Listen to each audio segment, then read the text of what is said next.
Ассаламу алейкум, қалайық жұрт. Манас баяны эфирде. Мен болса тоқтаған жерінден улайын.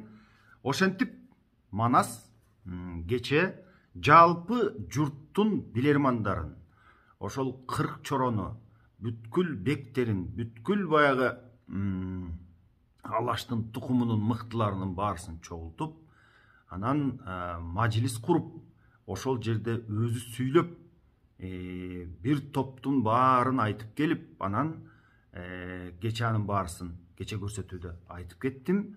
Андан кийин мындай деп жатат: биз эми ушул Алтайда тура бербейли. Алтай дейт, Алтайдын жери жерге чет, ан турган Кытай барында ар канча десең жоого бет дейт да. Мына ушундай жер болот эми. Ошондуктан тетигил Ала тоого, өзүбүздүн ата бабабыз жер деген Орто Азияга көчөлү. Түркстанды жалпы Кытайдан бошотуп туруп, өзүбүздүн колубузга алалы деп элге мына ушундай сөзүн айтты. Бирок ага кошумча дагы мындай деп жатат: мен дейт, эч кимдерди зордобойм, күчкө салып көчүрбөйм. Каалаганың мында кал. Караламан калк эмес, ханың да болсо, эгер баргың келбесе, анда мында калгыла. Жок, менин артыман барам, мени менен чогуу көчөм дегениң болсо, анда көчөлү деп ушундай кеп сөзүн айтып турду. Ошондо кадимки кыпчактардын үрбүсүнүн атасы Таз, үрбүнүн атасы. Ошол чыгып минтип сөз сүйлөп жатат. Эми муногу Кеймин деген баатырдын кызы Ойсалкын дегенди менин уулум үрбү алып алыптыр. Мына ошого барбасам мен болбойт, ошол жакка көчөм деп баары бир үрбү болбой жатат. Мунун артынан биз кааласак да каалабасак дагы ошол Ала тоо жакка көчөт окшойбуз. Ал мынабу баягы чүйдүн башы Кеминде турат да, Ойсалкын. Мына ошол Ойсалкынды көздөй кетем деп атат. Деп айда баягы үрбүнүн атасы Таз муну ушинтип кеп чыгарса, үрбү теригип кетти. Ой, көчпөсөңүз көчпөйлү коюңуз, калсаңыз кала бериңиз, мен өзүм эле көчөм деп муну ушинтип баштады дейт да. Аңгыча көкчө тура калып айтты дейт: эми мен дагы сиздерге бир сөз айтайын. Ушунча жердин баарын кыдырдым. Алтай албетте сонун жер. Алтайга жетеби. Бирок тетигил жакта мен Тянь-Шандын баарын кыдырдым. Терс-Майоо деген жайлоону көрдүм. Бул сонун экен. Андан нары Керкөлдү көрдүм, Ысык көлдү айтып жатат. Бул жер керемет экен. Анын үстүндөгү Каркыраны көргөндө такыр эч жака кетким келбей калды. Ал жерде жүргөн адам баягындай аты семиз, өзүнүн санасы тынч болот экен. Андан нары Илебиндин жерин чаптым дейт да. Илебин деген ушул Кытайдын дагы бир баатыр чыкмасы болгон. Ал Алма Коюр деген жерди деп атат да. Алма Коюр бүгүнкү Алматы экен. Өткөндө Алма Коюрду Көкчө Айдаркан экөө барып чапканда, ал жерден Көкчө аял алып үйлөнгөн болчу. Ал эми үрбү Кейминди чапканда, Кейминдин кызы Ойсалкын деген абдан акылдуу кыз экен. Ошол жерде Ойсалкынга баш кошту эле да үрбү. Көкчө, үрбү муну ушинтип сүйлөгөндөн кийин анан көпчүлүк баягы шылдыңдап атышат дем, аларды баягы кайнына барып жашагысы келип калган турбайбы депчи. Аны минтип айтып атат да. Көпчүлүк сөзү бир башка, күйрөшүп калышты. Күйлөп айтат Көкчө деп күңкүү кылып салышты дейт. Эми бул экөө кайындарына баргысы келип, бизди жөн эле күйлөп, баягы үгүттөп атат дешип, күңкүлдөшүп калышты дейт да. Кайындарыңга алайт экен деп карыянын баарысы каткырып күлүп калышты. Казатка барды деп жүрсөк, Кытайларга кагышып, калгандын камын жеп жүрсөк, казат деп мурун барыптыр, калап алып катын алыптыр, кайта келип көрүңөр, калбаны калкка салыптыр, карыялар муну айтып, каткырып күлүп калыптыр дейт да. Буларды биз казатка кетти деп жүрсөк, ошол жака барып калап алуу жерден катын алышып, анан кайта келип алып ошол жака барып жашайлы деп калганын кара булардын депчи. Андан кийин дагы күлүп сөздөрүн минтип улап атат. Көкчө менен үргүсү, көпкө малим үлгүсү. Каалады барсын кайнына, каратып келген айлына. Манастын барар кайны жок, барабыз кайда дайны жок. Кыз алып келген эли жок, кызыгышы эби жок. Кыргызга кыйын болотко, кызматы жеткен эли жок. Деп анан бул сөздү айтып салышып дейт. Муңайбай күлүп калышып. Мына ушул кезде дейт. Анан Манастын дагы бир чоросу Байжигит деген бар эле дейт. Мына ошол туруп баягы күлүп тетигил көкчө менен үрбүнү шылдың алып калган аксакалдарга мынтип сөзүн айтып атат да. Эми бул кеңеш да. Ал кеңеште мына ушуну караңыз. Манас баарын чакырып кеңеш курат. Эми бул болбосо хан, буга бирөө даап сүйлөй албайт. Анан бул жакка көчөбүз деп койсо деле болгону турат. Бирок ушул нерсени салтта жок экен, наркта жок экен да. Баарысы туруп бул мажлисте, курултайда баарысы өз сөзүн айтып, анан каалаганы жасап, каалабаганы жасабайт экен. Анткени Манас мынтип айтып атпайбы? Мен эми барайын тигил жака. Ошол жактан атамдан калган, бабаларыбыздан калган жердин баарын бошотолу. Анан толук Түркстанды, Орто Азияны ээлейли деп келип туруп анан кийин айтып атпайбы? Эми бирок каалабаганыңды мен зордоп көчүрө албайм албетте. Ханың болобу, караламан элиң болобу, калам десеңер мына ушул жерде калгыла деп жатат да. Мына ошондо Байжигит деген чоросунун бирөөсү туруп мынтип сүйлөп жатат. Алтайдан көрбөй жазыкты, алтатаң өткөн Алтайдан суурубайлык казыкты. Баягы таптакыр эле бул жерден кетип калбайлы деген сөздү айтып жатат да. Мында киши койбостон букарды көздөй көчүрүп, буздуң арбы басыкты. Орун кылып Алтайды ойрондодуң далайды. Маңгул менен Тыргооттон малыңа салдың малайды. Барып чаа уйгурду балаага салдың далайды. Алтайың эң калбайбы? Артыңардан бир күндө ан турган маңгул албайбы? Айдадым бурут журтту деп айкалышкан Кытайга айтып кабар салбайбы? Биз Алтайдан кетип калсак, момундай иш болбойбу? Деп айтып келатып, андан сөзүн дагы мынтип улап атат.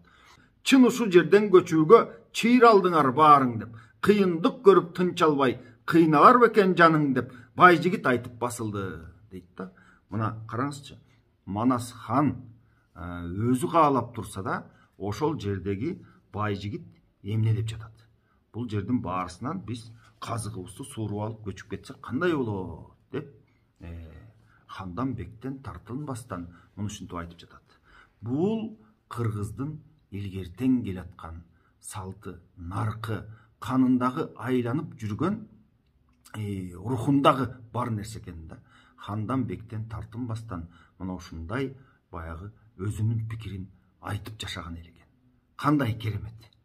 Ушинтип анан кийин баягы Манас мажлистин аягы болуп калды дейт. Эми каалабаганыңар калгыла, анда каалаганыңар мени менен баргыла деп мына ушинтип жыйынтыкка чыгышты дейт.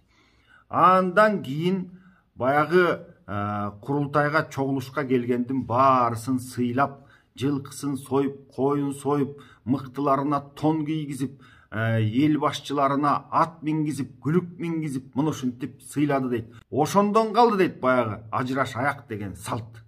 Мына ошондон кийин анан бир жакка көчүп бараткан эл сөзсүз ажыраш аяк кылып, эл менен коштошуп, баягындай бир үйүнөн жет чыгарып, малын союп, белди сыйлап, анан кетчү экен да. Мына ушул салт ошондон калыптыр. Мына ошентип Манас ажыраш аякты кылып, андан нары баягы ошол жерде кала турган эл менен коштошуп, Манас менен бара тургандар бүт бары Манасты коштоп, андан кийин эмне болду дейт да. Аземин элден арттыртты, алтын ооз кернейди арылдата тарттыртты. Алтын доол кактыртты, алтын кыжым абайы аргымакка жаптырды дейт. Баягы алтын ооз кернейин арылдатып тарттырып, доолбасын уруп, жүгүн 600 төөгө артып деген жер бар да. 600 экен атаны дейт, төөн айтып жатат. Агурду үйүн арттыртты, коколору көнөктөй коңгуроолу каранар, колго көчү барабар. Козголгондо төрөңдүн салтанатын караңар. Акыл берген кудурет ал кезекте кыргызга, Алтайдан өтсүн жылдызга, жылдыздап сыртка салыңар, Тяншан тоону кыдырып, Турпан Керкөл арасын тууралап алып барыңар.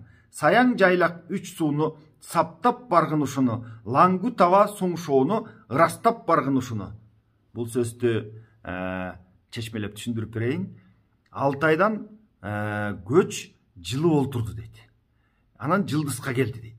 Жылдыздап сыртка салыңар деп бул жерде көчтүн баягы картасын, багытын айтып жатат. Тяншан тоосун кыдырып, анан тетигил жагы Турпан, бери жагы Керкөл, ысык көл арасын тууралап алып барыңар дейт. Саяң жайлак үч сууну сапта ушуну туштап бара бергиле, андан кийин алдыңардан Лаңгу таба суңшоо чыгат дейт. Нарынды айтып жатат. Андан нарынга келесиңер да, мына ушул жакты ырастап бара бергиле. Ошондон нарындан кирип кетебиз. Ары Ала тоого деп жатат. Андан кийин ошентип айтып туруп, саламатты баш кылып, жылкычыны башкар деп, ыйманга бекем тапшырып, көрүктөн жылкы бөлгөнү, бөлгөнүн көзү көргөнү, малымдан мен да калбайм деп, бай Жакып кошо жөнөдү. Атасын ээрчип абыке ал жөнөдү малына дейт. Мына ошентип анан багытын, көчтүн багытын аныктап, картасын айтып бергенден кийин, анан Саламат деген баатырга ушу жылкычынын баарын башкарасың деп, анан жылкычынын ичинде Жакыптын жылкычысы Ыйман деген бар эле. Ага дагы табыштап, муну ушинтип жөнөткөндө Жакып малман калбай эле бара берейин мен дагы деп, Абыке деген баласын, баягы билесиңер, Манас Чыйырды деген аялынан төрөлүп жатат. Ал эми Абыке Көбөш Жакыптын кийинки Багдөлөт деген аялынан төрөлүп жатат да. Мына Жакып Абыкени эстип, малма мен да калбай эле коеюн деп, малдын артынан жөнөштү дейт. Эми булар ушул бойдон көчүп келе беришсин, биз Көкчө жөнүндө кеп кылалы. Көкчө дагы тетигил жакта Каркыраны туштап, Терс Маё деген кайда деп, Текестин жерине келип, ал жерден Айдаркан көчтү күңгүрөп дейт. Атпай алаш дүңгүрөп, бул Уркун дайрасынын жээгинен көчүп чыкты дейт да, Алтайдагы.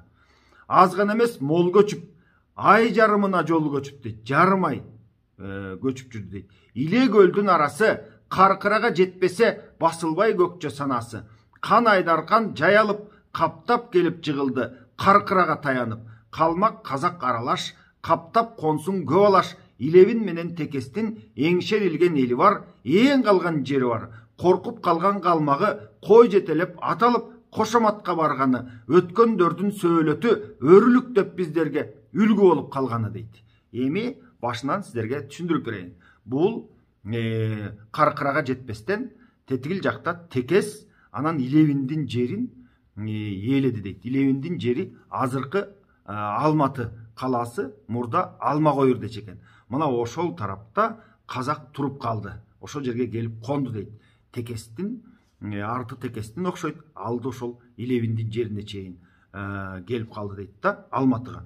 Андан кийин ошол жерде баягы биринчи жолу булар чапканда Алмакойурду. Ошол жерден Көкчө үйлөнүп жатпайбы? Мына ошол жерге келип турушту дейт. Андан кийин ошол жердин эли баягы коркуп калган, мурда чаап кеткен жеринен кошомат кылышып, коюн жетелеп, атын жетелеп келип, союшун жетелеп келип, анан өрлүктөп келишти дейт. Мына ошондон кийин өрлүктөп келүү үлгүсү бизге калган деп жатат. Эми Айдаркан менен Көкчө бул Алмакойур ар жагы Текесте тура беришсин. Андан кийин биз Кыпчактардын үрбүсү жөнүндө маалымат берели. Кыпчактардын үрбүнүн кылганын угуп алыңар. Ар жагы камыл кумулду, атаңардын жомогу айтуу менен угулду. Туурасы Түркөл Керимден, турганы азат жеринен. Үрбүчү калды калаасы, кыйла калды көч албай кыргыз Кыпчак баласы. Мына үрбүчү деген баягында да айтып бергем. Ушул Үрүмчү шаарынын илгерки аты Үрбүчү экен. Үрбүчү деп эмне үчүн атап калган? Анткени тас менин ушул калаамдын атын баламын атына коелу деп Үрбү деп коет. Ал жерде турган элди анан үрбүчүлөр, булар үрбүдө жашайт, үрбүчү булар деп жүрүп, анан кийин Үрүмчүгө өзгөрүп кеткен экен. Эми ошол жерде дейт, кыйласы бери жакты көсдөй көч албай көп эл калды дейт. Сапырылды шаарына, сагалаган калмагы сапырылып барганы, калгандардын баарынын кардында калды арманы, кайтып мында келем деп кары таз айтып салганы. бул жерге мен кайра кайтып көчүп келем деп эми баягы тас үрбүнүн атасы араң эле көчүп атат да ушул балам тетигил жакка көчүп барам деп атат. Тетиги кейминди чапкандан кийин анын кызы ой салкынды ошол жактан алып ошол жактан үйлөнгөн экен. Андан кийин ушул кыз үчүн ушул аял үчүн көчүп баратат деп жана мажлисте да сөз кылып андан ага үрбү теригип кала бериңиз сиз өзүңүздүн жериңизде мен эле көчүп кетем деп ушинтип атпады беле. Мына ошол тас ич атышып кайра кайтып келем деп атып анан кийин кетти дейт да көчүп. Сапырылып сап кыпчак туура басып Туркөлдү турбай көчкөн көбели басып өтүп бар көлдү каңырдын жолун кыдырып желди суу боюн сыдырып баштап кыпчак кыргызды басып өтүп жылдызды акыяс башы бел менен айдарым шамал жел менен отоо кылдык үйдү деп оодук качан табабыз ойрон болгон чүйдү деп кыпчактар жолго салыптыр кыйла күнү жол басып Керкөл келип калыптыр кечип өтүп көт малды кетилтпей айдап көп малды чүйдүн башын таянып үрбүң жатсын жаялып дейт. Мына үрбү дагы ошентип кыйла жол басып анан үрбүчүдө далай эли калып анан кийин көчкөнү көчүп көчпөгөнү калып дегендей. Андан кийин булар анан чүйгө келишип тетиги Керкөлдү жердеп көт малдыны кечип өтүп дейт. Чүйдүн башына келип башы анан аягы ошол Керкөлдүн жанында кыпчактар туруп калды деп жатат да. Андан кийин эмне болду? Ага көңүл буруңуздар. Арстан Манас ханыңар алды эмне сөзү бар кабарын угуп алыңар. Арбын экен көчкөнү 60 000 үй экен Маңгул менен Калмактын Манас жакка өткөнү дейт. Ушунча көчтүн арасында абдан чоң, абдан көп эл Ала тоого көздөй көчүп келе атышат да. Бул жагы ошол тетигил Үрүмчү, Кашкардан, бул жагы болсо тетигил Уркун дайрасынан Алтайга толгон элдин баары ушул улуу көчтө көчүп келип, андан кийин Айдаркандын көкчөсү ошол Алма Коюр, Текес ушул тарапка турду дейт. Андан кийин Үрбү Кыпчак келип мына чүйгө турду дейт. Чүйдүн тээ башына Ысык көлдүн ар жагындагы жана көт малдыны кечип анан Керкөл жакка келип туруп калды дейт. Мына ушинтип элдер көчүп келип жатышат. Андан кийин Манас кандай кылып жатат? Арстан Манас каныңар алды эмне сөзү бар кабарын угуп алыңар. Арбын экен көчкөнү 60 000 үй экен Маңгул менен Калмактын. Мына ошол Манас менен көчкөн элдин саны ушунчалык көп. Ошол учурда улуу көч Алтайдан бул жагы Үрүмчү, Кашкарга чейин анан ушундай элдин баарысы анан эми Үрбү ал жерде жатып турсун, ал эми биз Манастан кабар алалы. Арстан Манас каныңар алды эмне сөзү бар кабарын угуп алыңар. Арбын экен көчкөнү 60 000 үй экен Маңгул менен Калмактын Манас жакка өткөнү. Эми ушунчалык улуу көч келе атат да. Алтай тараптан, Үрүмчү тараптан, Кашкар тараптан булардын баарысы көчүп келип тети Уркун дайрадан бери көчүп келип атпайбы? Булардын баарысы көчүп келишип мына Көкчө, Алма Коюр, Алматы деп атабыз. Текес мына ушул тарапка келип туруп Көкчө туруп калды дейт эли менен. Андан кийин Үрүмчүдөн тетигил Үрбү көчүп келип туруп анан тетиги чүйдүн башы ар жагы Керкөлдүн жээгине туруп калды дейт. Андан кийин Манас келе атат. Ошол Манастын эле көчүнүн арасында дейт 60 000 үйлүү Маңгул менен Калмак келе атат дейт. Манас жакка өтүп калышкан булар. Манаска эл болуп алышкандар. Мына караңызчы, канча адам, канча эл Ала тоо көздөй көчүп келе жатат. Марал башы долонду, кечип аксы шаяны басып өтүп аларды. Өзөндү бойлой салыптыр. Жакага малы тура албай, жай көлдү көздөй барыптыр. Жай дөбөгө жай алып, Кашкардан кара чай алып, какыраган кара таш Кашкаал тоосун таянып. Мына ушул Кашкаал тоосун таянып Манастын көчү келип туруп калды дейт. Эми булар Кашкаалда турганда нары жакта Кашкарда эмне иш болуп жатат? Бул жөнүндө баян этип берейин да. Кашкарды убагында Кошойхан чаап, ал жерде Найза деген ханын өлтүрүп, анын ордуна Айтак аттуу баатырды шайлап койду эле. Аны дагы ал жерде Кошой кеткенден кийин, Кыргыздын колу кайра кайткандан кийин тигилер өлтүрүшүп, Алакун дегенди бек кылып шайлап алышыптыр. Анан Алакун жөн жатпай ал жерде дагы тетигил жакта жашаган Кайып хандын жерине тийип, Мунар хандын жерине тийип, уруш сарып ушинтип жатыптыр да. Анан эми Манастын Кашкалга келип туруп калганын угуп, анан өзүнүн Акылакун деген баягы аярын Манасты барып көрүп кел деп жөнөтүп жатат. Өзү 100 миңге жакын кол топтоп коюптур дейт. Анан колу жүдөө дейт да. Баягындай ашын араң тапкан ушундай бир колу бар дейт. Анан бир тобу дейт баягындай 5 миңдеи кумарчы дейт. Андан 6 миңдеи дейт лайраң пост дейт. Лайраң пост деген эмне экенин мен билбейт экем. Муну ким түшүнсө чечмелеп берсеңиздер болот. Аны комментарийге жазып коюңуздар. Муну ушинтип 100 миңге жакын жүдөгөн какаган баягындай ашын эптеп тапкан колду жыйнап алган дейт. Анан жанагы Акылакунду жөнөтүп жатпайбы? Барып Манастын баягы колун карап көрүп кел. Манастын өзүн көрүп кел депчи. Акылакун келди дагы Манасты көрүп, ушунчалык анын түрүн карап олтуруп, аярлык менен алайбан дейт жана Акылакун. Алакун жөнөткөн Акылакун деген аңдап көрдү буларды дейт. Кайратын көрсө, Манасты сүрөттөп жатат булчу. Кайратын көрсө каратоо, катылган бенде калбайт соо, айбатын көрсө алатоо, асылган калбайт аман соо, болжолуна караса болот өтпөс караташ, күрсү тийсе оюлгус, туюк сөөк чулубаш, ас кийгеним дегени атан төө жүгү бар. Ас кийгеним дегени бул соотун айтып жатат да. Атан төө көтөрө албай турган баягы соотту үстүндө кийип жүрүптүр депчи. Адам уулу тикбак кыз, ажыдар түгү бар, сакалы саадак кабындай, мурутун сайса өткөндөй, букарлыктын шабындай, ызгаарлуу айткан сөзү бар, шаркыраган ширенди кызыл жалын көзү бар. Акылакун көрүптүр, айбатын көрүп антургур, жүрөгү чыгып өлүптүр.